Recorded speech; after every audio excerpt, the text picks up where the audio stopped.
Every human being who ever walked this earth grew up believing the exact same lie, that the ground beneath our feet was permanent, that the sky wasn't going anywhere. We thought that no matter what we did to each other, no matter how many empires burned, the world itself would outlast us all. I used to believe that too. And then I grew up. Year zero. They told us it was just an asteroid. The scientists, the governments, every news feed that hadn't already panicked and gone dark. Rogue celestial body, monitoring the situation. But rocks don't steer. They don't pump the brakes when they find their target, and they sure as hell don't pulse, like a heart beating under cold skin. What showed up in our sky wasn't a rock. It was alive, and it came to Earth to feed.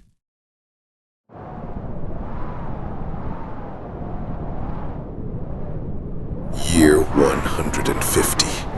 The Great Stop. 4 billion years of planetary momentum gone. Earth just stopped turning.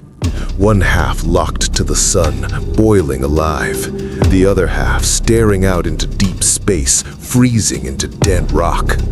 And that razor-thin line in between, the Terminator, the only strip of dirt left where the air didn't cook your lungs or snap your bones.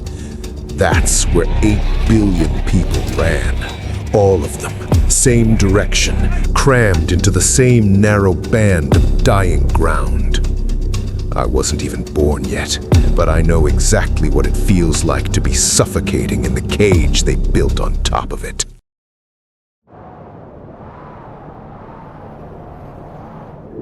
This is the world. 3 zones, 3 fates. They gave it a name to make it sound civilized. The 3 floors. Like it's just a building. Like you can step into a glass elevator and push a button for a better life. You can't. Where you draw your first breath on this rock dictates exactly where you'll draw your last. I had to learn that the hard way.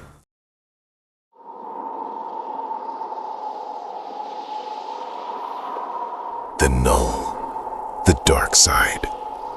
The sun hasn't touched this dirt in 800 years. -60 on a good day. The air out here, it's so choked with pulverized concrete, bone dust, and raw core radiation, your lungs start turning to stone just trying to process it. And those shapes, standing out there in the fog, they used to be human. The radiation didn't kill them.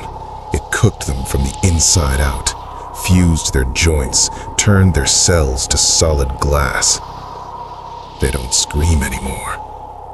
When their glass bones grind together, they chime.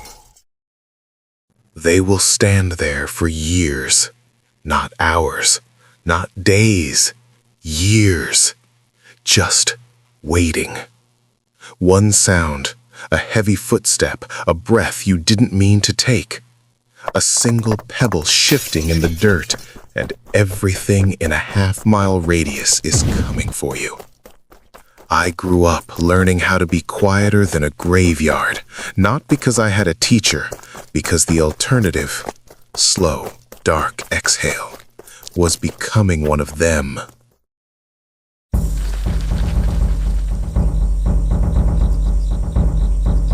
The void, the sun side.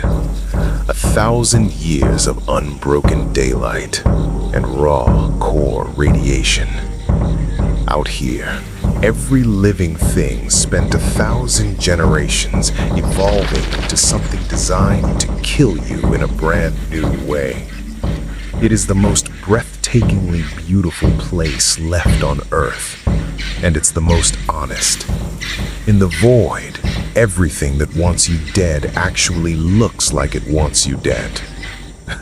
I respect that a hell of a lot more than I respect the grid. canopy stalkers. They don't need eyes. They don't track scent. They hunt by electromagnetic pulse. Your heartbeat, your radio, a flashlight, any current, any signal. In the void, the fastest way to die is holding a piece of tech. The second fastest is having a pulse that beats too loud. I've run 2 extractions out here.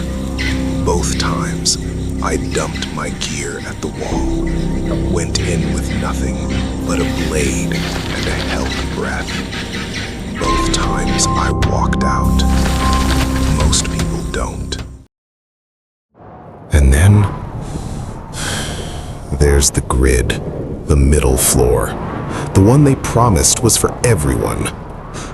8 billion souls crammed into a sliver of rock not built to hold half that. Down there, the smog is so thick it rains oil. The towers claw upward until they choke on artificial clouds.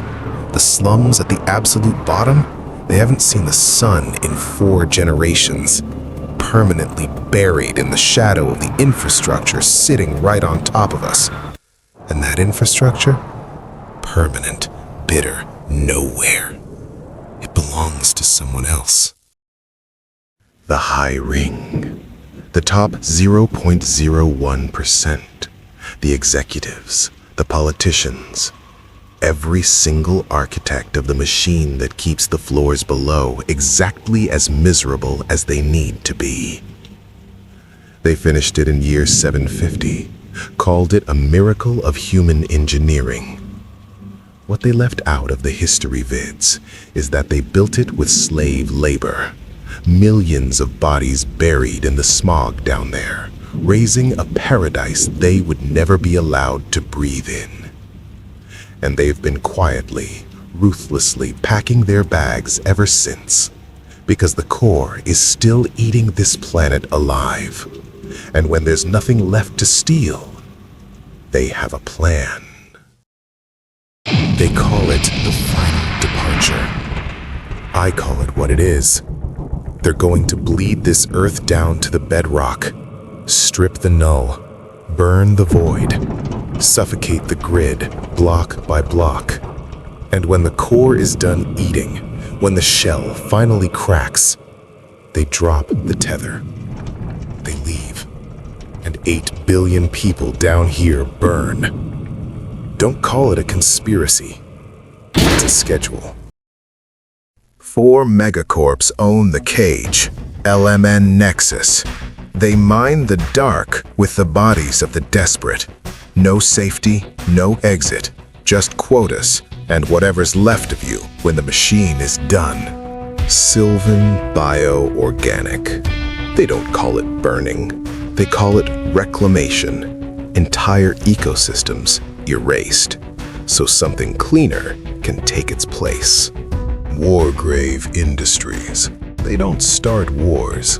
They just make sure every side can afford to keep one going long enough to be profitable.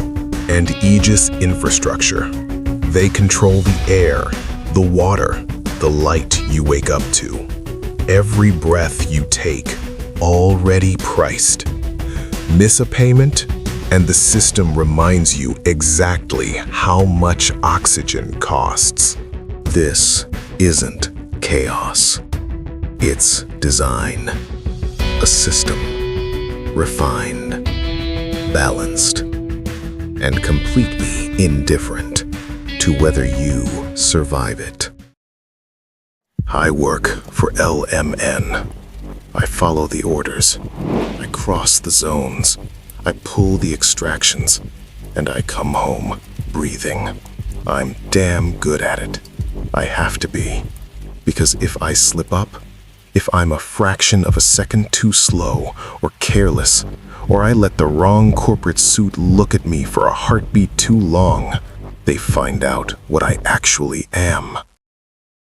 My name is Atlas Kane.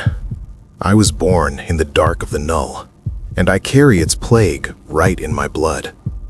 Crystallized, dormant, invisible, unless the light hits the glass just right. Every corpse on this dying rock would put a bullet in my head the second they confirmed it, including the one that signs my checks. So, I survive the only way I can, by becoming something this world refuses to look at. A ghost with glass in his veins, waiting, bleeding the machine from the inside, just waiting.